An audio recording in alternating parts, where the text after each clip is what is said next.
First on the list of facial bones would be the nasal bone, which forms the bridge of the nose. Next up is the lacrimal bone. This forms part of the medial orbit wall. This is the location of the inferior nasal concha.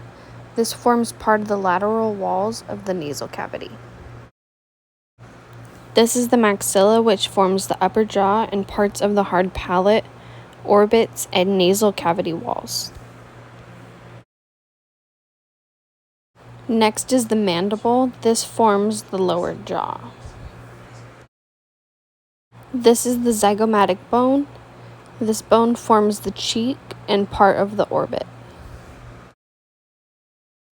Next is the vomer, which is the inferior part of the nasal septum. Next is the inferior orbital fissure, which is considered a bone marking. This is a passageway for the maxillary branch of cranial nerve V, the zygomatic nerve, and blood vessels. Next is the infraorbital foramen, which is also a bone marking, and it's a passageway for infraorbital nerves to skin of the face.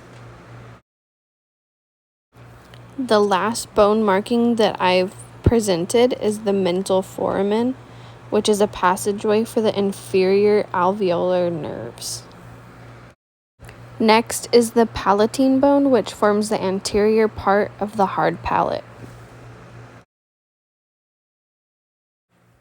This is the coronoid process, which are insertion points for the temporalis muscles.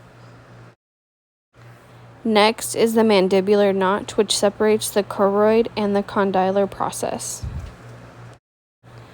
Lastly is the mandibular condyle, which articulates with the mandibular fossa in the temporal bone.